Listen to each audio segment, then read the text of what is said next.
Hi, my name is Jordan. I am a special education teacher from the UK. I share my passion for everything communication, sensory regulation, and fun lesson ideas for my classroom of disabled pupils aged 4 to 11. Each week, I am joined by experts in the field, answering your questions and sharing our knowledge and experience working alongside our beautiful young people. Let's get started. Hello everybody, welcome back to another live. I am Sensory Classroom, I'm Jordan, and today I am going to be joined with SPD Tuition and Coaching Limited, and she is a specialist in sensory behaviour. Here she is, hi Sam! Oh, hello, how are you doing? Hold on, I'm just setting up my phone because I like this to enter. Yeah, well done, you were on it. What did I do that for? No, you were on it, that's perfect, that's exactly what I like. I like an organised participant. Are you, my friend? Are you well? Yes. No, you're all good. You're perfect. Have you had a good Monday? I have. Do you know, I'm just going to hold the phone. I'm going to go old school. Yeah. I have. Do you know, it was one of those days, Jordan, when I woke up this morning and we just got stuff done. And they're not, they're not regular occurrences as parents these days. So it was really good. So we got loads done this morning. And I actually felt, by the time I got into school, that I was just winning at life. Monday as well. That is that's amazing. How about you? How was your Monday? Was it a good day? Was a really good Monday. The highlight of my Monday was taking my class horse riding, which I love. It's such a lovely way to start the week, and they love it. And it always just blows my mind. They always just look so grown up and capable on the horse, and it's just a really lovely reminder right off the bat of the week that they're so capable if given the chance. So it's lovely. I love that. What a wonderful start to the week for them and you. Lucky. We're so lucky to have. We've got a riding disabled centre right next to our school, so very lucky. Right, tell us about you. I've said a tiny little bit, but you were so keen to get in there that I didn't. I'm so sorry about that. Like, I'm here. It's like the technology works until it doesn't. So I was like, just let me get in. Exactly. We have been talking about this chat and trying to organise it for months, so it's good that you're keen. Yeah. I got all the thumbs up there. That's how keen I am on this topic. I'm just passionate. I got yes. You do loads as well, don't you? I didn't really know how to start. So who are you? What do you do? What's your focus? What drives you? We will start there. All right. So I am Sam. Hi everyone. Nice to meet you all.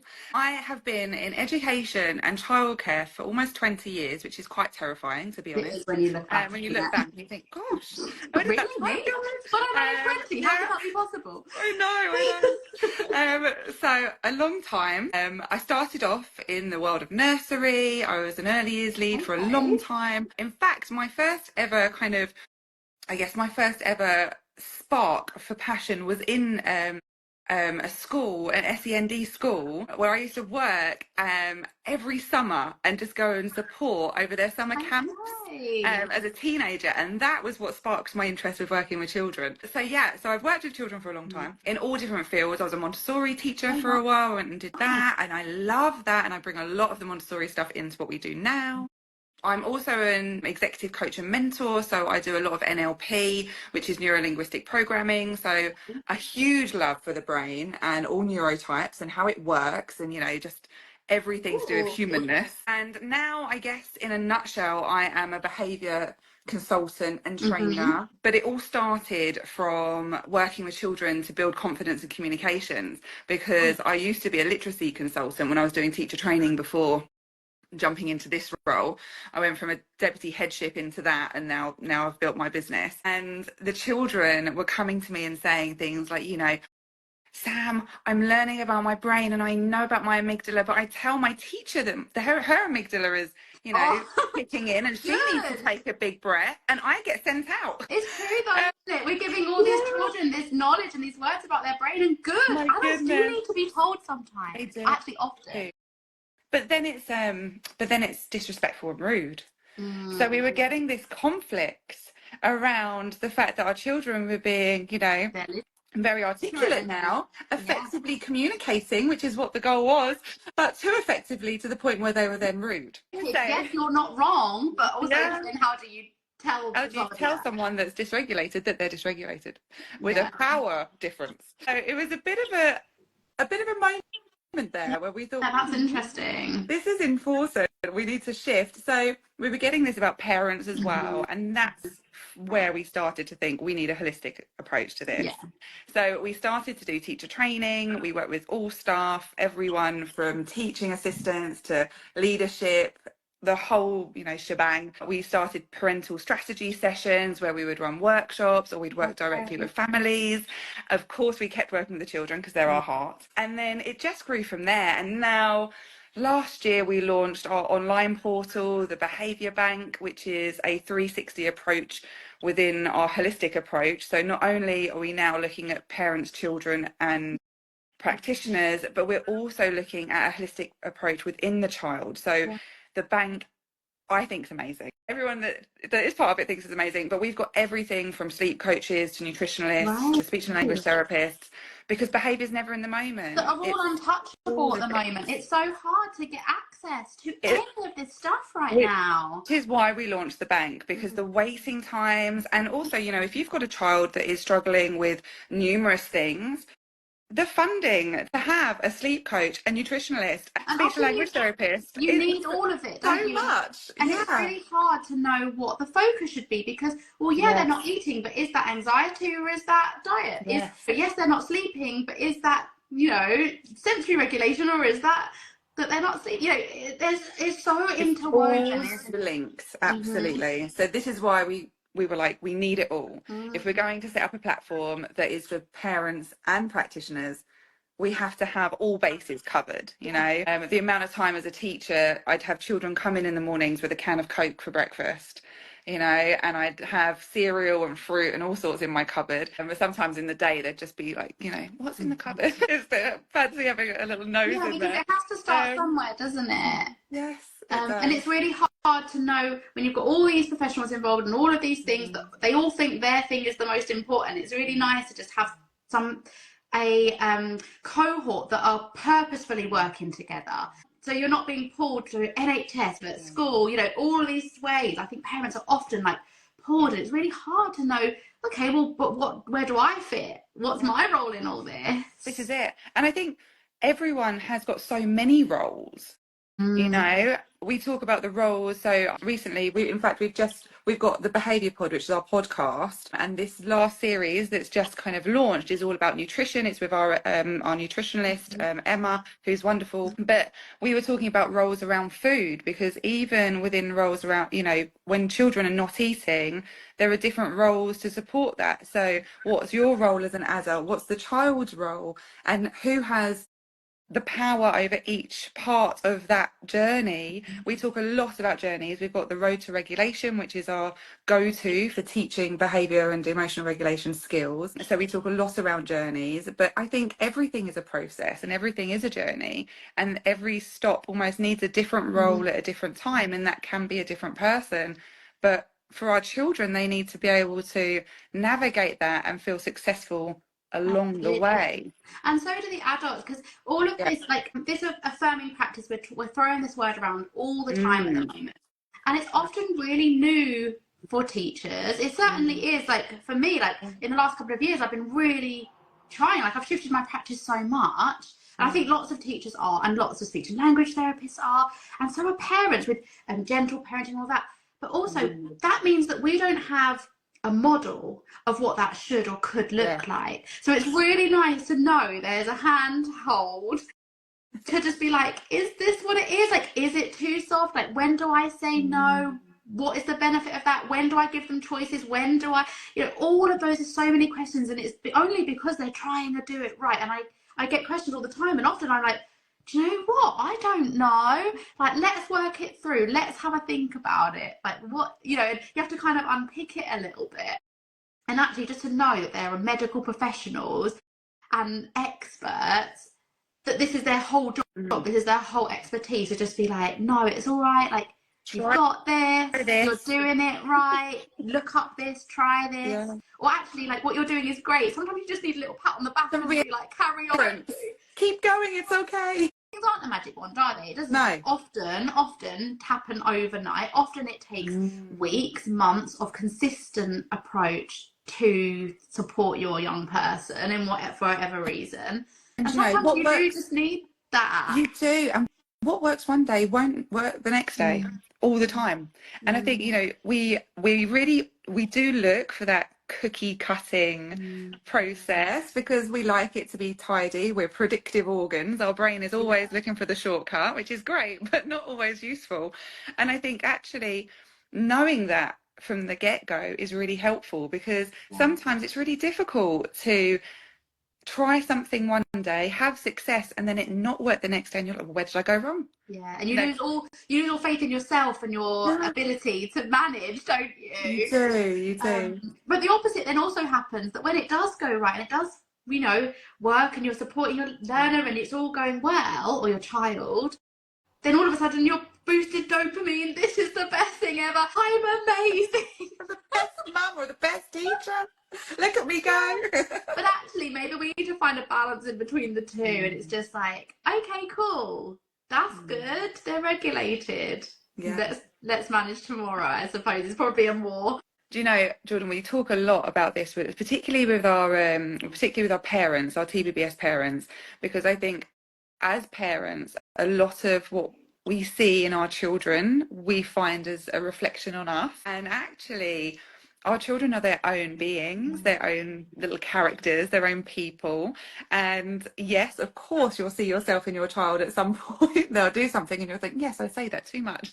I've been there myself. My son said something the other day and I was like, oh, yes, I'll maybe veer away from that for a while. They're 50% you as well, aren't they? So like naturally they'll be doing things that remind you of you. However, you're absolutely right.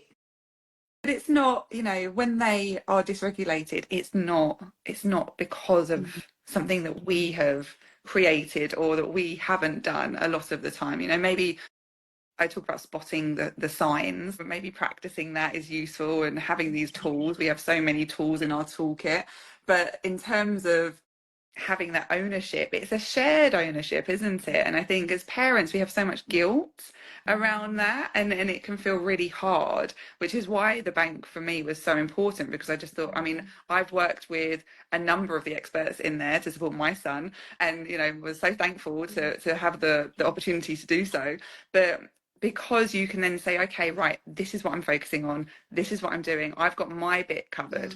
My child might not be able to cover their bit at this time, but that's okay, but that's their bit, you know, that's not my bit. Because often a parent, I mean, God, even if things are going right, parents are often so filled with guilt and shame about all the other things they haven't done. You know, it's a never, you can't win, can you? It's kind of like that. So yeah, if you're given short-term realistic goals, then there's little wins, isn't there? And you can feel like, no, I've done enough. And I think that's a really important thing for a parent to feel. And I don't think they think that. I don't think that happens enough. I've done enough today, or I was enough in that moment. Absolutely. And teachers as well. Yeah, I don't think, I've not got anything here that I can show, but we set up balance baskets. So part of the behaviour balance system, which is our wider approach that we set up in homes and in settings, is around sensory diet, sensory rest, supporting sensory input. And we set it up for not only the children, but the adults as well. So when we come in, I do a lot of teacher training on this with inset days and things like that. We come in and one of the first things that we do is acknowledge how important co-regulation is, which is where nervous systems support other nervous systems. And then we start to look at, actually, how do you regulate yourself? And 9 times out of 10, people look at you like, well, I don't know, you know, I'm not sure. As they're like twitching and fiddling with a pen and yeah, this is it. Absolutely. So we set up balance baskets for the adults and for the children. And the amount of feedback we have had from our TBBS settings and families, the change in just having that go-to. I mean, I bought a new edition. I haven't got them here because my son's in bed. I don't need them right now. I bought some loops. I don't work for Loop. They might not work for everyone, but I love them because sometimes I just find it so overwhelming going to, you know, parties and things like that, birthday parties or what have you, and I just pop them in and I just instantly feel the moment. And my child is very he's very loud and he's very forthcoming. He's very confident. I don't know where he gets it from. But he does put himself out there, which is wonderful. But sometimes I need to kind of pull him a little bit. So in my basket there, my newest addition at home is just to give myself a bit of sensory rest. And I suppose if your son's seeing you accessing the basket for yourself, for your genuine own needs, you know, not, you know, authentically, then he's not going to feel anything about checking into his basket. And I feel like the same could be said for teachers. We were speaking recently to Nurtured Neuro Kids, similar kind of idea. She's a mainstream teacher and homeschool mum. And she was saying exactly that. Somebody had asked, how do I stop a child feeling singled out by accessing, you know, regulation, what they need, twiddles, fiddles, like sedentary diets? And she was like, we all do it. Like, that's how they're not singled out, is they're not singled out. We do it. We all do it. We all meet our needs when we need to. And I think it really is as easy as that, isn't it? And at home, that's really interesting that you can do that at home as well. And it almost needs to be both. You know, this is one of the reasons we set up the portal, the bank, the Behaviour Bank, was because we were finding there was such a difference between home and school. You know, you might see this with the children you work with, you know, that you'll have parents' evening and the children sit there and they watch their worlds collide, and it's terrifying. You know, they're like, oh my goodness, my teacher is talking to my mum. And but actually it works both ways. I often, because I'm attached to a mainstream school as well, and often it's children are masking all day at school and then it all comes out at home. I hear about that like all the time, and teachers like, oh, but they're not like that here, you know, they're not like that here, we don't have a problem here, maybe it's home. And it's like, no, the problem is still that they're not getting the regulation they need at school, or unable to unmask at school, and then it's coming out at home. Actually, yes, home can put in regulation strategies, yes, home that, but actually they're coming home with holding all of this stuff from all day and then letting it out. And I think it's too easy for schools to say that's a you problem because they're not seeing it. We hear that so much. Oh, but that child is so good at school. And my first question is, well, let's define good. First of all, because the amount of parents I work with and teachers that I work with, and you know, especially the schools we do both sides with, you know, that those conversations on the doors are the things that we try and stop immediately. That whole, well, today, mummy, you know, this happened, and the voice drops, and that conversation, that element. There's quite a lot of shame in that. You need to do, shame and blame. You need to do something about this is the underlying tone, isn't it? So then what happens? The parents get home and say, why did you do that? You know, because they feel a little bit embarrassed, which is a human. It's a reflection on them. And actually, those conversations need to stop, because it's not an onus on the parents. A conversation a long time after the fact, if the child was massively dysregulated or even a little bit dysregulated, sometimes, depending on stage of development, of course, they might not even associate what they're talking about with that moment, and it might mean something completely different to them. And we always try and have that conversation. They might, at school, they might have made things right, it might be finished, and actually it's just being brought back up again, isn't it? Which feels really unfair, because I feel like adults can say sorry and move on. So not that the children necessarily have to say sorry, but you know, if the time has passed, if it's gone, if it's moved on, they've fixed it, they've tidied up, whatever it is they need to do, they've gotten back into class, it should be done. This is it. One of my closest friends, actually, her son has been quote unquote pinching at school, and she had a message in the diary that came home to say that this had happened again. And my first thought was, okay, what did they do for him? And she was like, I don't know what they're going to do about it. But I was like, well, what are they going to do for him? This is it, you know. And actually, I think this is the conversation. This is the language shift, is recognizing that all behavior is an output of something they're experiencing internally. And we call them positive outs within the behavior balance system. So we do a lot of work with teachers and with parents on tracking behavior and emotional regulation. Of course, we then look at the foundations of sleep and all that sort of thing and track that alongside if it's something that we need to. But for the purposes of kind of looking at behavior, is looking at where that output needs to be put in place. You know, if you've got a child that is, I mean, the pinching was very loosely led. It's more of a grab. Right. But in terms of that, I was like, right, okay, let's crack out, you know, in fact, I've got some here because my son was playing with it earlier. Let's crack out the pussy because that's that movement. Because that's feeling. Yeah. Yeah. You know, so what that child needs in that moment is obviously connection because it's with his friends. Yeah. And something to fulfill that physical need.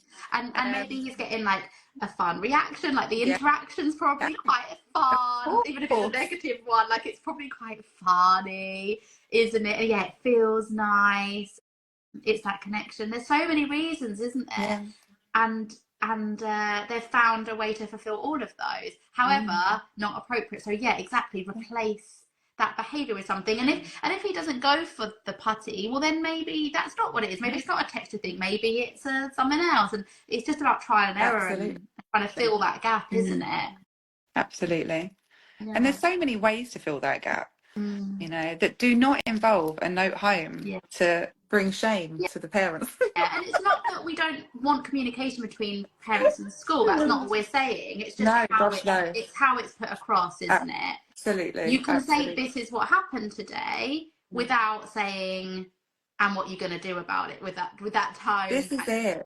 Yeah, and I think this is a culture that we want to build, you know, particularly around communication books. So many schools that we've, you know, gone in those instances, and they've got behaviour books, but the behaviour book feels, because it's your name's going in the book kind of vibe, whereas actually, you know, what we want behaviour books because we want tracking is good. You make progress in what you measure, so this is important.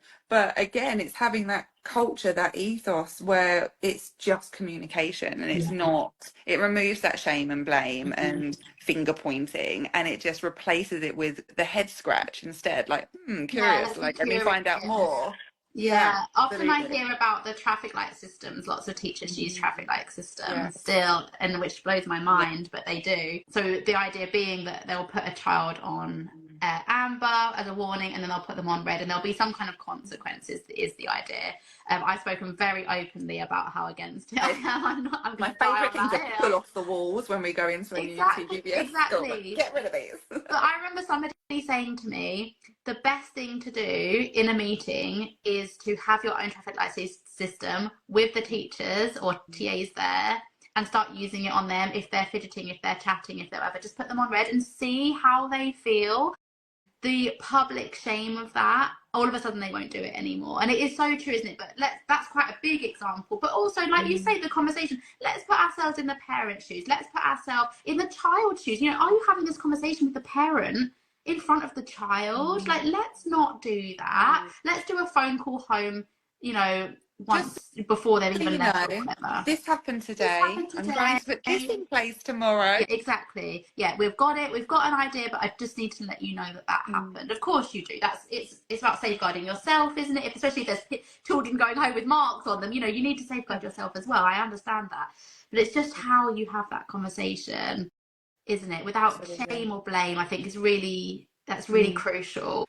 It provides, we call it a collective approach, but it provides opportunities for parents to share. You know, I always say that the parents I always wanted to help the most, sometimes I couldn't reach as a practitioner, as a teacher, because they didn't have a good relationship with the school themselves, or they were too embarrassed, or they got angry very quickly. You know, we all go to different emotions really quickly at different points. And I think having that in place and making sure that you've got that collaborative approach and that you're all working on the same team. And we talk about teams, obviously, you know, the sense of belonging is so important as one of the human needs. So we have lots of in the bank for classroom kits and things like that have got, you know, posters and all that sort of thing, and the same at home. But when we start thinking about this, actually parents are part of that team, they're part of that community, and I think having those conversations where you can kind of put your heads together is so important. What was I going to I was saying this, I was thinking about, you know, you were saying about the traffic light systems. Yeah. I had a teacher really recently, so they're a new TBBS school, repurpose her traffic lights, which I thought was fantastic. And she, instead of having them going up and using for behaviour and classroom management, she decided that she was going to use it for volume. So now they have I can't remember what the symbol was, but they have a symbol that they move along, and it just basically sets her classroom up as she's teaching, and she's like, we're going to do this activity, this is the level we're at the moment for our noise, this is what we're going to do for this activity, afterwards it will change, and she's actively using it to support as a visual, as a noisometer or a voiceometer, however you want to refer to it. And you know, none of these are new inventions. If people are watching this as teachers and think you've done this, then yeah, absolutely. You know, having been in education for a long time, lots of these things came round and then stopped and then came round again. But it's just putting these all in place so that the children have that visual, have that sense of camaraderie to meet the and I success suppose with all of these criteria. things, it's about the intent behind it, isn't it? So with the noisometer, that could also be used in a negative way, couldn't it? If it was to build shame, you are loud, you're missing your playtime, whatever it is. Or if it's, this is a noisy activity and that is this and that is okay, but actually now we're going to do a quiet activity and that sounds like this. Very different conversations, and yet it visually it looks the same.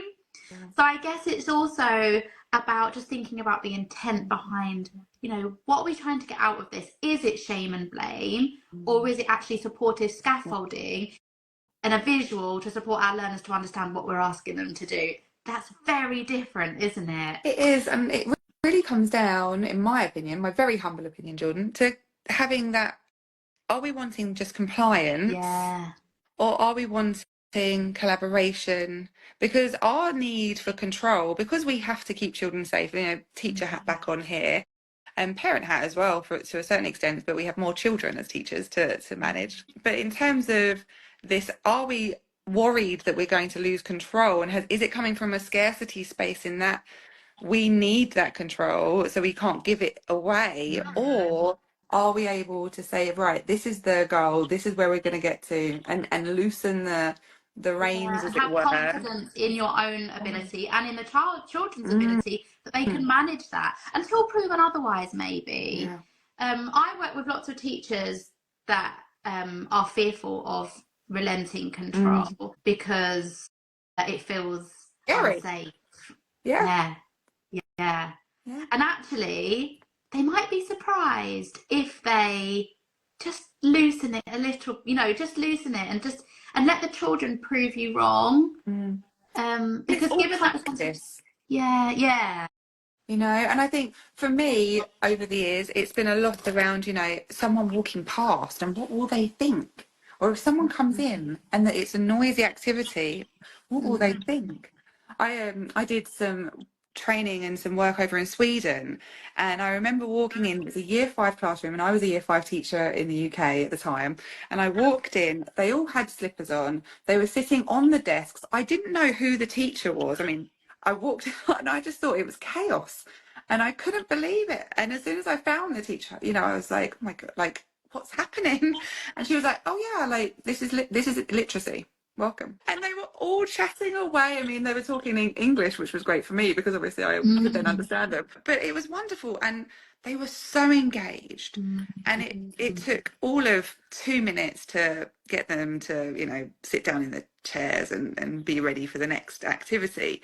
It wasn't long at all. And you just think, gosh, it's possible, even with the bigger children, to allow that space for them and bring them back in a really safe way. Because it comes down to what kind of adults are we wanting in the society? Are we wanting compliant adults? I mean, some would say yes. I certainly don't. I want adults that will advocate for what they believe in and not be too scared to, or to whistleblow, or to stand up for themselves as well, and to have ambition and to fail, be creative, and be exactly. That's the world I want to live in. So it starts now, doesn't it? As teachers, we have the privilege of growing and building the culture for the next generation. And I think it looks a lot like compliance at the moment, and I'd quite like to see quite a big shift away from that. I'd like to feel quite emotionally literate adults, actually. And like exactly how you started, where children are questioning adult behaviour, that I want to see more of that, because that will be bosses. They'll be bosses one day and CEOs one day. How amazing that they've got the emotional literacy to be able to name emotions and to know what that person needs. That sounds like an incredible boss to me. It really does. And I think providing alongside the confidence and the communication and the creativity, we are teaching things like empathy and understanding and self-preservation. I think those are the skills that need to sit side by side, because you're right. We want a world where people stand up for themselves and are questioning constantly. Yes. But we don't want a world where that hurts others and is insensitive and misses the cues that could cause, I guess, bigger behaviours that could, go against what we're trying to achieve. So I think alongside that, it's really important to, as you said, teach that emotional literacy, teach that understanding of that social communication. Picking up on someone's differences as to what they're saying and what they're expressing with their body language. And I do a lot of that with a lot of the autistic children I work with, because that's something quite a few of the children I work with are experiencing. They're saying, things like, my friends are saying this, but they're doing this. And we look at what that looks like. Humans are confusing. They are. I mean, these humans. Because we do. Yeah, but hang on, you do. Yeah, I mean, my colleague did it today. He walked out. The boy didn't have shoes on and wanted to go home and didn't want to put his shoes on, so he just picked him up and out he went.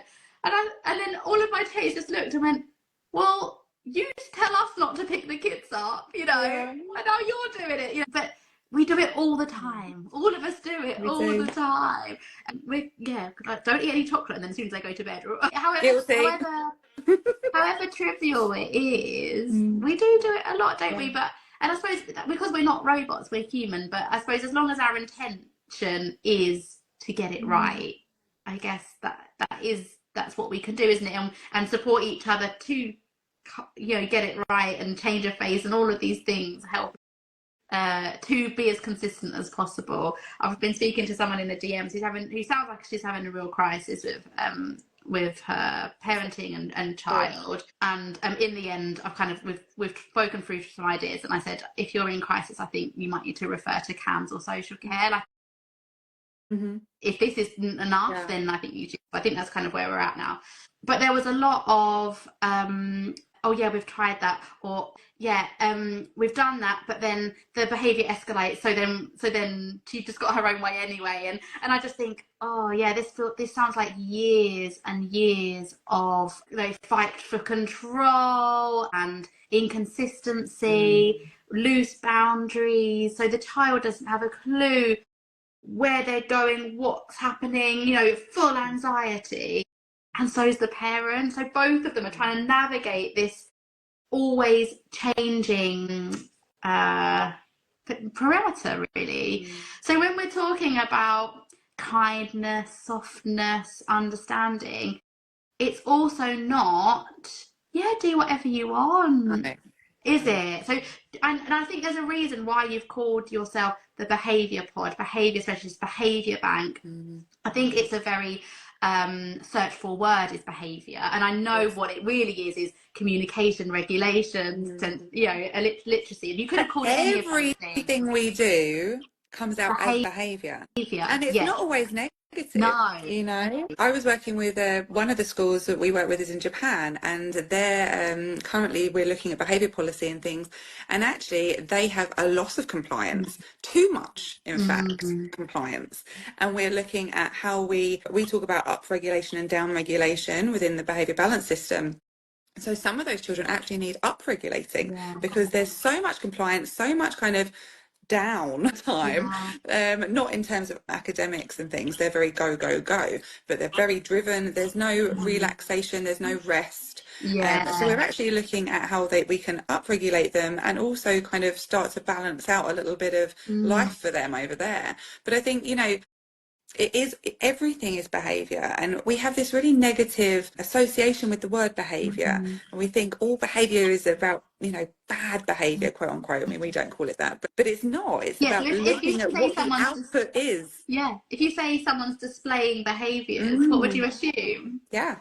Always. I mean, it could be a smile. I'm giving you some behavior right now, Jordan. Yeah, it's true. Think about that. So talking about boundaries, Yeah. what are your thoughts around that, and how can you do that with kindness and softness and openness and with trusting the child and all of those things, empowering the child, but still allowing for that concrete, rigid confirmation of that, black and white, this is what I'm expecting, this is what's okay? How does that look, do you think? I mean, there are so many different things that we can put in place here for boundaries. But first of all, I think as the adult, whatever the role that you're in, as the adult, you need to have a think about what the boundaries need to be. Are you looking at boundaries for safety? Are you looking at boundaries for control? Are you looking at, because whatever you're putting in place is already there, whether you are doing it consciously or not. So what have you built the boundaries up with? Are they with, which intention? And then from there, you can start to remold your boundaries in the form you want them. I talk a lot about agreements, being in agreement. We do a lot around training on the power of yes, because our brains like yes. This is not to say that you say yes to everything your child wants. That would be terrible. That's definitely not holding boundaries. We don't want that at all. But what we do want is for them to be able to receive the information that comes beyond the no. And a lot of the time when you're holding a boundary, you start with no, which means they can't really receive and all of a sudden information. it's reactive, isn't it? Yeah. So anything beyond the no misses completely because they're just focused on the no. And then a lot of the time they will double down and you will double down on your no, and then it spirals and you're in a power struggle.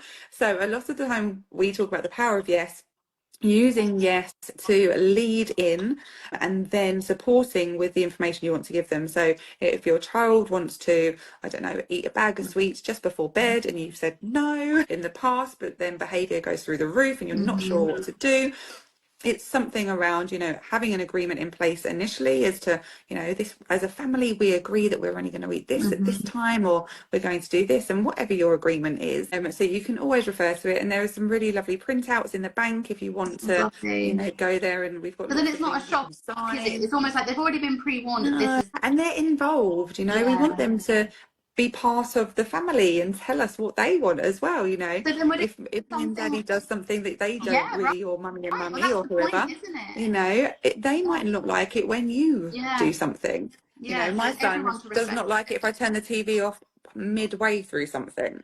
So our agreement is that if it's midway through a series or a show or what have you, he can either watch it the next day or he needs to stop before it starts. Yes. So before we go into it, if he knows that the TV goes off at whatever time, I'll say to him, well, it's this time now. You've got a certain amount of time left. Do you want to stop before you start or stop midway through? Because they're your options. Yeah. So then we lean into a micro choice. But setting that boundary ahead of time means that you've not just pulled it out, you've not just pulled the rug out. And again, that's a really nice way to set a boundary because you're empowering them with a choice as well as having that agreement in place. Which also supports children with a PDA profile, doesn't it? Those choices. Absolutely. And starting with yes. So going back to the sweets one. Yes. Was it sound something like, yes, you can have them tomorrow, or I hear that you want the sweets right now. Remember the agreement. You like when do you think it would be safe to have them, or when do you think would be a good idea to have them? Let's put them in a box. They can be yours when it's time. Is that what the yes sounds like? Absolutely. Or something like, yes, I know, sweets are good. I completely get that. I wish we could have some sweets too. It's not the right time now. We're going to have them tomorrow. Do you want to, do you want this or this? Or shall we read a story, or are we going to do this? I have this here because it's in my child's balance basket. I always have, this is one of our bank ones, a micro choice board to hand, especially when it comes to bedtime. Tired brains are not the most forthcoming.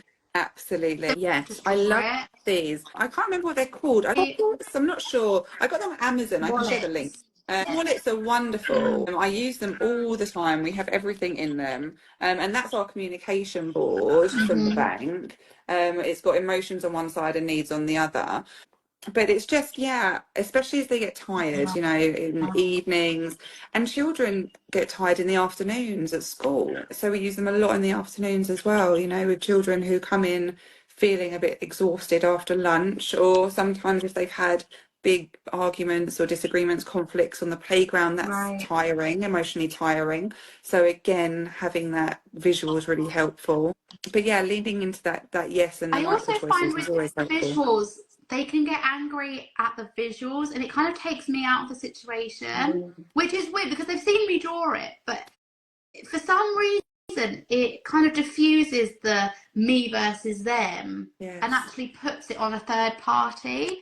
I can't explain why that works, but it does. I don't know if that's you. Do you find similar? Yeah, absolutely. A lot of the time I work with parents particularly who hear things like, you know, I hate you, or you know, and it's actually, children can't communicate what it is that they don't like, and so you become the embodiment of that thing. So what you're doing is you're transferring onus onto the imagery, so they have something to replace you with. So that's why it works, because actually what they're talking about is they hate that feeling, they hate what's happening, but they haven't necessarily got the ability in that moment to express that, so it just becomes you. And I do this a lot with my own son. I will practice, I'll be like, oh, you hate whatever it is, and I'll replace What I'm me. saying, or it makes you Yeah, you angry. hate what I'm saying, or you're angry with that, or oh, you don't like feeling like this, and then he'll be like, yeah, And like, it's and that giving him that gives him, language. yeah, you know. And it's not to necessarily tell them what they're feeling or what they're No. experiencing, but it is to offer something Well, I can out, hear, because I can hear that you're frustrated with what I'm yeah, saying. Yeah. absolutely, just to It's provide that out, because validating it's him, hard. isn't it? And Yeah. it's also, one, it's validating him, but also it's almost like a gentle reminder to yourself. This is not No. personal. He doesn't No. hate me. He hates the situation, but I know that he actually, in the end, feels secure in these boundaries, Yeah. and this is an agreement together, and we'll go ahead. So I suppose the first thing is to know what the do's and don'ts are, because they can't be reactive. You can't be seeing and decide in the moment. That's not fair. It's not fair on you or your partner, who's, whether it's a colleague or you know, your partner with your child, managing that, because you're making up on the fly, and mistakes are going to happen, aren't they? And you're going to And then that's say things you regret. inconsistent. Exactly. So the idea is that you pick a calm moment away from anything going on, where you can sit down. And I love that the children are involved as well, if they're able to be. I think that's fantastic. Yeah. And you can make it visual as Totally. well, you know. Totally. For younger children, when we work with our TBBS families, we have pictures that they put in. Yeah. We do images, and I think, you know, or even older children that find communication a struggle, anything that is a visual representation, a bit like the mood board, Yeah. you know, like the goal setting exercise. It's the same thing. This is the family goal. This is what we're aiming at. We're not going to be perfect all the time, but this is what And we're I think, aiming at. like my learners, like anyone could come into my class and say, well, there's no point them being involved because they wouldn't understand it. But let's just assume competence. Like there is nothing wrong with them sitting around the table too. And who knows? Like, who are we to say that they're not actually taking everything in? They just can't communicate it back. And I think this is something that people do. I think we forget that understanding and being able to communicate outwards are so different in skills. You know, the amount of parents with toddlers that all of a sudden toddlers start speaking, they're like, oh my goodness, didn't know they knew all this. And you think, yes, but they had that skill, and now they have this skill, so they can tell you what they know and what they've been taking in. It's the receptive, isn't it? It's such a so this is what I found with my experience. Students. Exactly, this is what I found my students that have recently got AAC tablet. Is all of a sudden you're like, oh, you do know. And you know what? Now we're looking at every student differently, because we're like, you all know, you just can't, like, you've got all that receptive language, or you hear it, you like, you'll see a little smirk like as you're talking or whatever, and you're like, you know, you 100% know. But you know what? Even if they don't, because disability is a thing, and some children like aren't aware, and they're perfectly beautiful and perfectly able to be part of that conversation too. Like, that's okay. So sitting down together, deciding, right, when they do this, what do we do? You know, so we had a conversation, for example, right, nobody stands on the furniture. And I'm like, well, actually, like, sometimes it's okay to stand on furniture. When is it okay? So, okay, right, if it's higher than your hip, and it's unstable, we don't stand on it. Great. So if it's lower than your hip and it's stable, then we can stand on it. That's a really clear boundary. It works because I work with age 4 to 11 in my class. So we couldn't say a metre tall, because, you know, so if it's taller than their hip and it's unstable, they can't stand on it.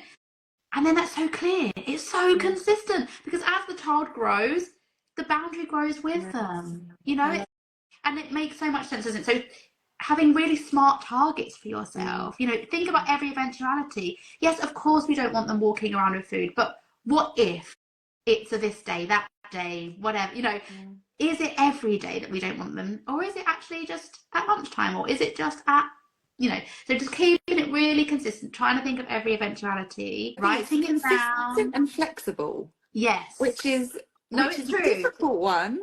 It's true. But that's life. Life is consistent and flexible. And we talk a lot about flexible seating. You know, flexible routines and flexible expectations are so important, and appropriate expectations. You know, there is no blanket.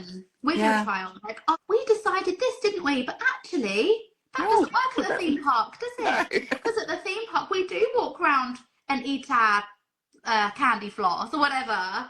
Yeah. So actually, you're right. In this situation, this is okay. Is that all right with you? Yeah. Okay. Cool. Let's go.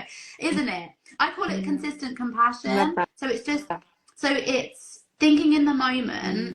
Actually, are we sticking for the boundaries just for the rigidity and the control, like we were talking about before, or are we being compassionate in this moment? And often, it looks like pillars of rigid, doesn't it? Actually, children and humans often do go in and out of the pillars, but it still holds them. It's still the baseline. It's still quite comforting in that. But sometimes life happens, and actually they can stay up later because it's a this day, or we don't have to have a bath on this Wednesday because it's this, and that is life. And that also teaches children not to be afraid of change as well. And it allows for that safe practice for children. You know, you were talking earlier about children that might not be aware of things, but we build awareness. That's how it works. We build awareness, and we kind of heighten awareness. So children get to experience something over and over again. They get to learn within that safe boundary and practice it. And we talk a lot about this when it comes to behaviour and expectations and routines and things. What we practice, we make progress in. And if we are not getting the opportunity to practice the skills within behaviour and practice the skills within a regulation, then we just go straight to consequence. And this is not to say, and I think this is really important, the world has consequences. If you touch the cooker, you get burnt. Not that I want people to go and touch the cooker, but there is natural consequences wear a coat, you get the world. This is it. But we can remove punishment and consequence, and we can have natural consequences. You know, I said to my son the other day, we're going out, it's wet outside. He was adamant he wanted to wear his blue trainers with the holes in them. And I was like, your feet are going to get wet. If you don't put your wellies on, they're going to get wet. He did not want to. He said, no, that's not happening. So I said, right, okay. And he got very wet feet. Yeah. And then in the car, he was like, my feet are wet. And I was like, yes, they are. I mean, I did take his wellies. Yeah. You know, that's but it almost wasn't worth the fight in that sense, because actually...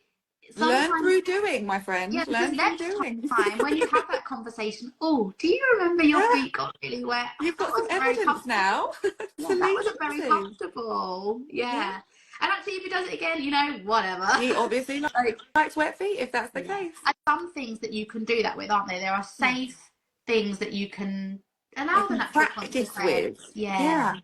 Some things Absolutely. aren't safe. No, And actually, and that's when different for that. actually you can't run across the road and the natural consequence be you run over. Actually, No. I'm not going to do that. We're not having that. No. That's not a spare pair of trainers in the bag issue. Exactly. But you walking to the car barefoot and then putting your shoes on when we get there, actually, why wouldn't I allow that? Because it keeps regulation, it stops an argument, I'm picking my battles, and we move on. Yeah. Right? This is it. I think sometimes we prevent children from having, I talk a lot about evidence because the brain likes evidence. We're building from 0 to 7, we're building belief structures, memories, all of the things, the filter systems within the brain that then create that representation of the world. So if we start to remove opportunities for that, children don't have any evidence to base their predictions on.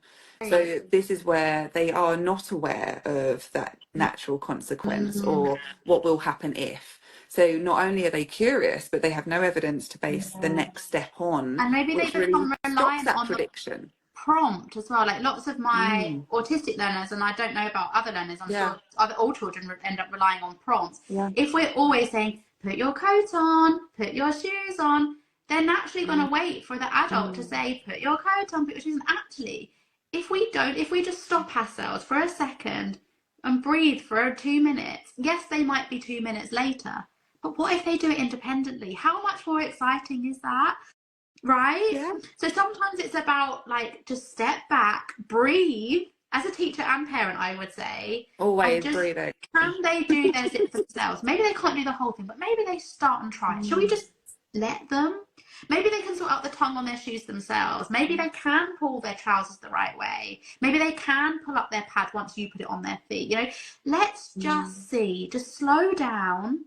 We're so busy, aren't we? We're so in a rush. I was going to say, I think it's planning it in, planning that time in. I'm terrible for this, Jordan. I must admit, if it's not in my diary, it doesn't happen. Everything within an inch of my life is planned into my calendar. And it's all multicolored. It's probably very overwhelming for some people, but I know exactly where I am, when I am, and all that jazz. And I will put in, things like get ready, the shower time, this time, that time, because I want to make sure that I plan in sufficient time for things. And we leave a lot earlier. Well, we get ready to leave a lot earlier because I know that my son wants to do all the things himself.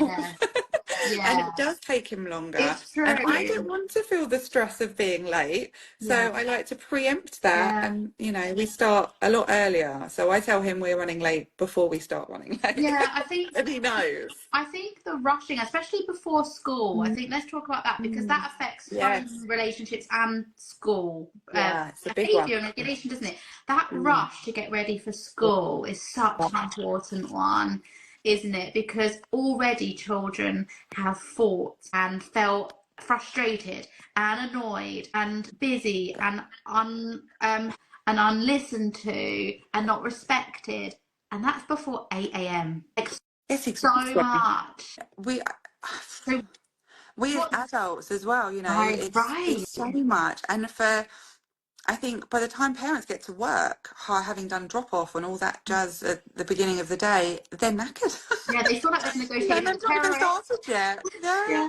And teachers feel that, and parents feel that, and the children certainly feel that. So is it as easy as saying allow more time? Is that fair? What does it look like to you? There's so many elements to this, and as I said, there's no cookie cutting. There are lots of different strategies that work at different times for different children, but a couple of the strategies I like are visuals. I work, I'm going to give her a little bit of a nod here. I work with create visual aids. Oh. She's one of our behaviour bank experts, and she has these gorgeous visuals. They're lovely, aren't they? They're really beautiful, really well made as well. So you can get these. We also have downloadable ones in the bank that you can just print and laminate, which are, you know, they're all there as well. But these are really lovely if you want something a bit more sturdy. But you can put these in order so your child knows what they're doing in the morning. And it's really useful because it means that they just kind of take them off. You know, the start of the day, I've done that one, I'll take it off. I've done that now, I'll take it off, you know, and it can be any, there's so many visuals. And we've got the same, as I said, just downloadables if you don't want to spend the money and get the physical ones. But having visual prompts is really useful that they can use independently. I always lay clothes out to make sure that's done and that's easy. I think the rush of finding things, losing things, all of that, all that's done. But one thing that we do, and this works for us, it doesn't work for every child, again, we need to think about sensory needs and things like that, is we start every morning with exercise, because I'm a firm believer that physiology comes first, and this is our 3 pillars in the behaviour balance system, the behaviour bank, everything that we train on is physiology, beliefs and communication. So we start every morning, whether we've got a trampoline in the corner, whether it's on that, whether it's doing an exercise through a YouTube thing or whatever it is, every morning my son and we get up, we do our exercise, he has his breakfast, and he has a good breakfast. I'm really kind of focused on what he eats in the morning, and we're up at 5. Right. Not from my choice. He's up at 5 every morning. So we have a lot of time in the morning. We're very fortunate in that sense. I would like the sleep though, guys, I must admit. I'd much rather be up at 7 and rush around a little bit more. The child in me is like, oh my God. I never thought I would be up at 5, truth be told. I never thought this would be part of my my routine, but it is. We make it work. But, you know, the good thing is, you know, by the time he's done his exercise, or he calls it his workout, in the morning, he has his breakfast, we do an activity, we get ready for school and we go. Sometimes he showers or baths in the morning. Because it is so regimented, because we do it every day, he just knows what's coming up. It helps with the expectation that that's just what happens. And the movement helps with the regulation as well. So if you can get your child moving in the morning, it's going to shift that, particularly if they had a challenging night. And I believe that every classroom should have a rebound or a trampoline in it, because it's so good for your health. There's so many health benefits. Again, I'm not on commission for trampolines. No, it's true. I agree. But I agree. Every classroom, and I think it makes such a difference to your headspace, you know. It's a great reset, isn't it? And what a lovely way to shake off the evening, shake off the night, start afresh. And just raising your heart rate as well for a positive reason, not fear, not anxiety.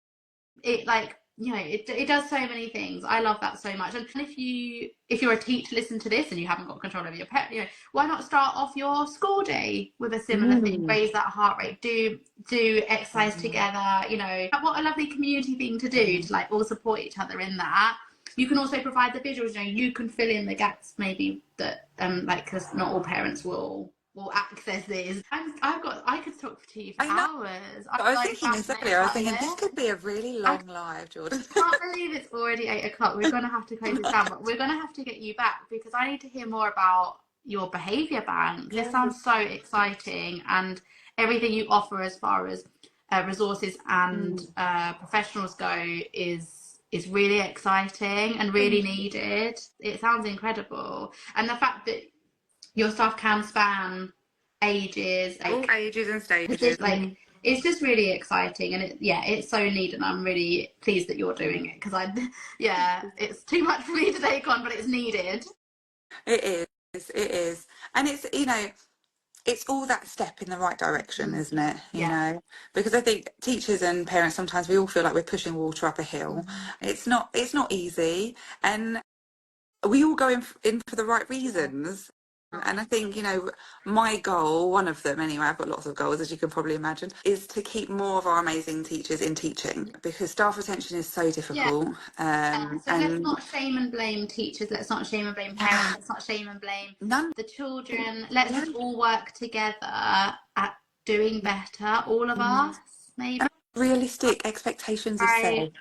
right. As well as for our children, of course, for our children, they have to be age-appropriate expectations and realistic ones without being, too low. But also just for Yeah, ourselves, having that kindness, that empathy, showing ourselves all of the things that we want our children to yeah, show each other and show up in the world with, is modelling it through, yeah. doing it for ourselves first, I think So is, we have a U section in the let back that be that's our all about goal. this.